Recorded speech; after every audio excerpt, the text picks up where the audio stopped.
Let me tell you a story.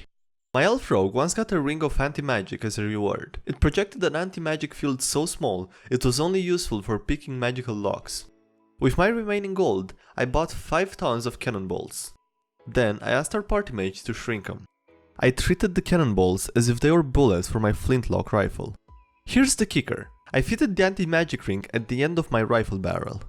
My DM's face was a mixture of awe, disbelief, and a twinge of anger when I now have a ship cannon as a portable weapon.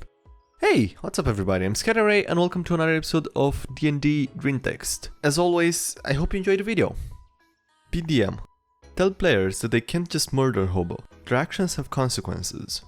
Also warn them that they will probably have to go through multiple characters. That sounds fun, it will add some realism. Players are excited and play with the law in mind. Obligatory tavern scene approaches.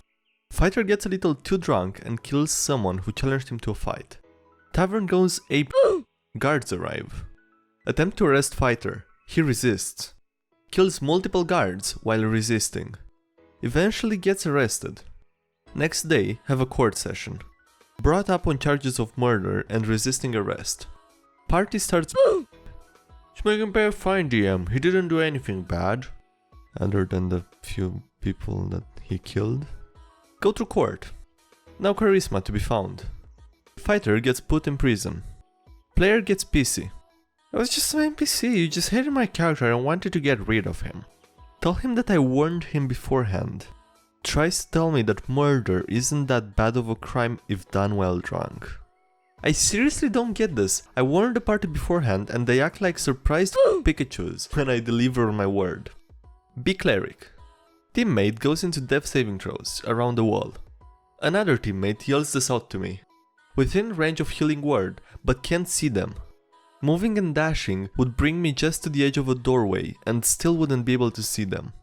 Call for divine intervention to healing word to the wall or stabilize them. Succeed on roll. The DM just says divine intervention doesn't work that way. You're fully justified in stabbing him. Paladin swore himself to the Crusader God in his youth. For years he slaughtered evildoers and brought order to the realm. For decades he carried her banner to drive out the wicked and the profane. He did not question the cause, but as he grew older, he questioned the methods. Now an old man, he struggles to justify the killings. He returns to his home, to the temple he was blessed in to rediscover his faith. No amount of praying or communing to his patron can reaffirm his once ironclad belief. With little else to do, he sits down on a bench and starts feeding the birds. An old woman joins him and they start talking. Mainly about how he no longer thinks that all evil should be met with a warhammer and flames. They go back and forth for a while, with the granny telling him that some people simply don't know any better. Sometimes, otherwise good people can be tricked into doing bad things, even worshipping a demon. While he'd love to find a more peaceful approach to dealing with people who need to be shown a better path, he does not think his god will agree. She says that if his current one doesn't, another power is sure to lend a helping hand. The two part ways. His pack feels heavier for some reason. Inside is an apple pie, a crow's feather, and a holy symbol made of willow and a crow's foot. In short, one of my players wanted to change patron deities because he was getting tired of having to kill people who he thought he could save. I figured Andaletta, the grandmother angel, would be a nice change of pace. Roll investigation with advantage. This derails the entire plot. Be Pathfinder human fighter. Decide to take profession, artist. Entire table mocks this and calls it useless. Through the power of painting, I end up making enough money to afford a house. My reputation slowly develops to the point where nobles are commissioning portraits, sculptures, and mosaics for exorbitant prices. Get invited to lots of high society events and be the first PC to meet the king. Get commissioned to paint his family portrait. Critical success it. Become world famous artist. End up painting portraits for other rulers. All of this before level 10. My face when. Art starts to become so good it's almost like a window to another realm of reality.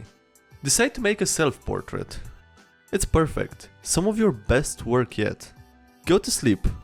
It's not there the next morning. Not the picture frame, just you. Get complaints from nobles that their portraits have changed as well. All of their picture doppelgangers are missing. Notice that the only ones not to complain are the royal family. Go to castle and notice they've taken down the massive picture you made of them.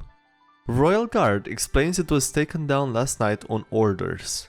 Apparently, the picture looked very different. Guard isn't sure how, he just knew it was off. My face when my art is so good, it becomes the next big bad evil guy. Not sure how that even happens. Superhero campaign, modern times. Hostage situation in a roach motel on the edge of town.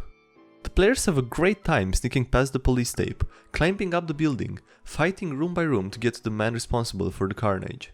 He's used a mysterious device to brainwash the hostages. They join the big chaotic fight scene. The players recover the device, like a weird blue flashlight, and take it back to their headquarters in a quiet bar in the bad part of town. One of the players starts experimenting with the brainwashing device, starts flashing the other characters with it. Some of them are immune. One of them isn't immune. Poor Slugger falls off his bar stool and starts following any order barked at him loud enough.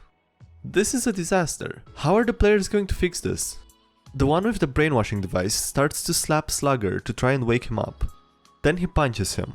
Hard. Then he says, "I'm going to beat him unconscious with a bar stool." The other characters agree that this is a good idea. What the fuck? They beat Slugger until he's rolling death saves. 4 other characters fail repeated medicine checks as they try to stabilize their dying friend. Slugger dies. John the Goblin. Hello TG, I'm a forever player that is trying to create a backstory for a goblin named John. All I have right now is his clan is anti-evil and John is a goblin ranger. That's all I got right now, so I come to you all for some help. Anything's welcome. Hello, I'm John the Goblin Ranger, and I'm to help you when you're in danger. I know we goblins are treated with disdain, but please sheath your swords as I try and explain. Evil is what me and my clan do despise. We don't believe in domination nor lies. My clan is quite peaceful unless you are rude, or even if you harbor a sour mood. I know that it's odd or quite obscene, but we do not wish to come across as mean. Now as for me, well, I was born with a dream. To thwart any evildoer's plan or scheme. So to achieve this goal, I decided to go and hone my skills with the arrow and bow. I got quite proficient, but I'm far from true. So adventurers, I ask if I can accompany you. I promise to help as much as I'm able, but I get it if I'm not allowed at your table. But it's fine, I guess, I really don't mind. I get everyone doesn't trust my kind. Be me. DMing. Going pretty well, somewhat smart party. Party gets a small town and the player becomes a duke. How does a party get a small town? Bandits raid the town but end up getting beat back due to our mage being a chatmaster. Players decide to retaliate by taking out the bandit camp. What could possibly go wrong? Cleric brews a void potion and explains their plan to me. The process is, you throw the potion in the air and cast volley. Every 10 feet the effect increases by 9, and because of that it will splash on different parts every 9 feet. They end up making so much void it covers the earth. They spend 10 minutes doing math to figure out how big it actually is. I use my magic DM powers to roll back the effect to a small lake. My face when it creates a void lake. Like this makes me glad I stopped dealing with D&D autism years ago. Like this actually makes me sad that I didn't play a session in quite a few weeks actually. Probably more. PDM. The group is great. Been with them for 2 years now. We're running a Pathfinder campaign. Homebrew a 5th edition style warlock class for a player. Same player has trouble showing on time. Says it's personal issues. Don't question it. Arrange to meet once in a fortnight instead so he can attend. His PC gets suicidal, starts pulling high risk, high reward tactics in every fight. Guy explains in character that his PC hates being stuck with his tumor of a patron. Feels less like he has control over himself and he's just going through the motions his patron demands of him. Entire party shifts gears to try and help him rid the world of his patron. Patron actively tortures PC in dreams but can't severe connection with him. Starts killing him instead. Minus 1d3 con damage per day. Cleric can cast a spell to restore him to normal each time in the morning. Player suddenly stops coming. Takes a month to hear anything from him. Personal issues mean he can't come at all anymore. When pressed, he just says it's personal medical issues. Next day, the whole group agrees to run the campaign at his house, so he doesn't need to leave. Next session, we find him looking like a ghoul. His girlfriend helps him at home. Set up and continue to play with the guy like it's nothing. Girlfriend ends up joining in with us. Make it a habit to call and see if he still wants to dice and chill. Eventually he can't even dice, but we still go around anyway to visit. Keep seeing the guy right up until the week before he has a big operation. Gives us his dice on our visit, just in case. Turns out the had a Wade D20 all these years. Roll it to see if he wasn't lying. Natural 20. Call it a con save and tell him he will make it. We didn't find out about the result until a week ago. He didn't make it. We'll be attending his funeral soon. Might be in poor taste, but I'm going to keep this die. I'll use it for death saving throws when playing 5th edition. It couldn't save him, but at least it will be put to good use.